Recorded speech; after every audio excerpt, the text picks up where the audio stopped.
So there is a letter from a man. There you go.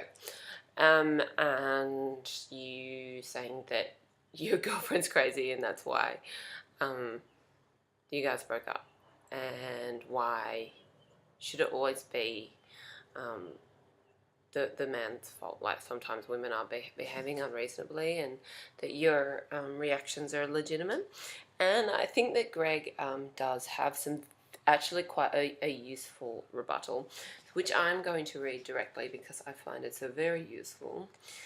This book is for the woman who sits there for days wondering what she did wrong when a guy doesn't call her back, or the woman who tells herself that it's her fault that her husband cheated on her, or the woman who hates herself because that guy at work won't ask her out.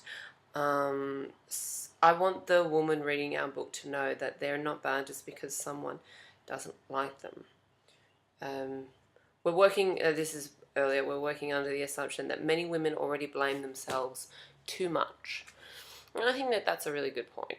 And I think that that's sort of come out a lot, perhaps maybe in a more explicit way. That I feel like that I've said that rather than maybe it comes out in the book, because then it's sort of just going from find one guy. No, this guy doesn't meet the sufficient evaluation of you, so go and find out that does meet a sufficient evaluation of you.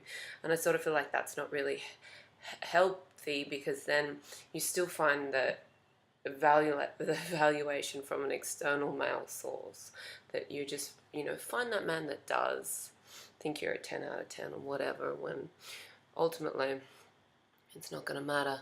But yeah, it is quite a specific book, that it is for women that are overly invested in the process of evaluation. And of course it's not going to be for everyone. It's a popular book, man. It's made for like this part of the bell curve the most, like as a broad reaching. It's not for, of course it's not going to apply to everyone. Sometimes it is their fault, and if you break up with them and the woman doesn't believe that, well then it's no skin off your nose and she's crazy, and Bryan, don't worry about it, and you'll be fine, and you can go out and find yourself someone that's not crazy, and that's the end of that chapter. Yeah, but this is also of relevance to people that I think find this book perhaps a bit more offensive than it is intended to be, of which I probably am one as well, but I did read it, I did give it some of my life, so couldn't be, can't take that back. Bryan, you'll be fine. Yeah.